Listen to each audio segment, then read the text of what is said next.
យកពេលទៅធ្វើអីមនុស្សយើងតែងតែទទួលបាននៅលទ្ធផលហ្នឹងបងប្អូនដែលស្រឡាញ់សុខភាពបងប្អូនយកពេលនៅក្នុងការហាត់ប្រាណបងប្អូនទទួលបាននៅសុខភាពល្អបងប្អូនយកពេលទៅក្នុងការអានសៀវភៅបងប្អូននឹងបាននៅចំណេះដឹងបងប្អូនយកពេលទៅស្ដាប់នៅរឿងរ៉ាវដែលតាក់ទងនឹងការរកស៊ីក៏ដូចជាការងារបងប្អូននឹងទទួលបាននៅលទ្ធផលក៏ដូចជាចំណេះដឹងតាក់ទងនឹងផ្នែកហ្នឹងបងប្អូនអរគ្នាត្រូវចាំថាមនុស្សយើងតែយើងទៅធ្វើអីគឺយើងតែងតែទទួលបាននៅលទ្ធផលហ្នឹងបើមិនជាយើងបដោតទៅលើរឿងហ្នឹងខ្ញុំជាក់ស្ដែងខ្ញុំលើក comment បងប្រុសម្នាក់នៅក្នុងថ្ងៃហ្នឹងដែលគាត់បាន comment នៅក្នុង clip វីដេអូមុនពាក់ព័ន្ធនឹងការដែលធ្វើឲ្យ A1C ចុះទៀតមានបងប្រុសម្នាក់ដែលគាត់ចូល comment គឺគាត់ទទួលបាននៅលទ្ធផលជោគជ័យដោយគាត់គេហៅថាពេលដែលគាត់ទៅមើលប្រភេទខ្លាញ់អាក្រក់ឬក៏ HbA1c គឺឃើញឡើងខ្ពស់អ្វីដែលគាត់ផ្លាស់ប្ដូរគឺគាត់អាចធ្វើបានហើយទទួលលទ្ធផលទី1គឺគាត់កាត់គ្រឿងកំប៉ុងចោលអត់ញ៉ាំគាត់ហាត់ប្រាណទៀងទាត់ហើយគាត់ធ្វើ fasting រយៈកម្រិតនៅក្នុងការញ៉ាំអាហារគាត់ធ្វើតាមមួយឆ្នាំហើយបងប្អូនអរគ្នាគឺគាត់ទទួលបាននៅ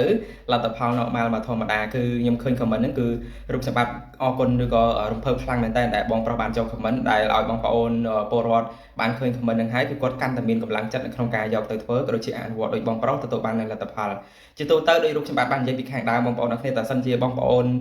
ធ្វើអីគឺបងប្អូនតែងតែទទួលបាននៅលទ្ធផលហ្នឹងជាក់ស្ដែងដូចបងប្អូនកំពុងតែជួបនៅបញ្ហាសុខភាពដូចគ្នាបើសិនជាបងប្អូនចង់ផ្លាស់ប្ដូរពីស្ថានភាពសុខភាពដែលបងប្អូនកំពុងតែមានមិនថាលើសខ្លាញ់មិនថាលើសស្ករឈឺកាពះពោះវៀនតម្រងនោមឬក៏មានបញ្ហាជំងឺអីផ្សេងទៀតទេបងប្អូនអ្នកគ្នាគួរតែផ្លាស់ប្ដូរសកម្មភាពដែលបងប្អូនធ្វើរាល់ថ្ងៃមិនថាតែតើតើនឹងការញ៉ាំអាហារមិនថាតែការគេងមិនថាការហាត់ប្រាណបើសិនជាបងប្អូនអត់មានទម្លាប់ទាំងអស់ហ្នឹងចូលបងប្អូនគួរតែព្យាយាមធ្វើវាដោយបងប្រុសដែលគាត់ចូល comment ហ្នឹងគឺជាលទ្ធផលដែលគាត់ខំប្រឹងប្រែងរយៈពេល1ឆ្នាំគឺគាត់ទទួលបាននៅសមិទ្ធផលក៏ដូចជាលទ្ធផលមួយគឺគាត់បានសុខភាពល្អនឹងឯងចឹងបងប្អូនដែលកំពុងតែមើលវីដេអូហ្នឹងហើយបើសិនជាបងប្អូនចង់បានសុខភាពល្អចង់បានរាងកាយរឹងមាំមួយហ្នឹងវិជ្ជបណ្ឌិតក៏ដូចជាដុកទ័រដែលល្អបំផុតគឺបងប្អូនខ្លួនឯងនឹងឯងបងប្អូនមិនចាំបាច់ទៅរកមន្ទីរពេទ្យណាដែលល្បីមិនចាំបាច់ទៅរកមន្ទីរពេទ្យណាដែលគេហៅថាជួយសុខភាពបងប្អូននឹងបានខ្លាំងណាស់ដែលជួយបងប្អូនមុនគេហើយល្អបំផុតគឺដុកទ័រខ្លួនឯងនឹងឯងបងប្អូនអ្នកគ្នាដុកទ័រខ្លួនឯងបានន័យថាបងប្អូនជាអ្នកដែលកំណត់សុខភាពខ្លួនឯងតើតើនឹងការញ៉ាំតើតើនឹងការគេងតើតើនឹងការរស់នៅជាប្រចាំនឹងឯងអញ្ចឹងចូលរួមធ្វើជាដុកទ័រខ្លួនឯងដើម្បីទទួលបាននូវសុខភាពល្អហើយអរគុណខ្លាំងមែនទែនដល់បងប្រុសដែលបានចូល comment នៅក្នុងវីដេអូហើយសង្ឃឹមថាបងប្អូនក៏ដូចជាពលរដ្ឋទាំងអស់ដែលគាត់បានមើលវីដេអូហ្នឹងហើយនឹងបានចំណេះដឹងក៏ដូចជា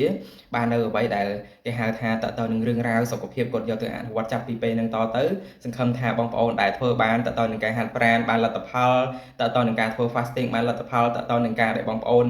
ចូលគេងគ្រប់គ្រាន់កាត់បន្ថយ stress ធ្វើឲ្យអារម្មណ៍ល្អធ្វើអីក៏ដោយបងប្អូនទទួលបាននៅលទ្ធផលកុំភ្លេចចូល comment នៅក្នុងវីដេអូនឹងម្នាក់មួយផងបងប្អូនអរគ្នាដើម្បីចែករំលែកនូវសេចក្តីល្អ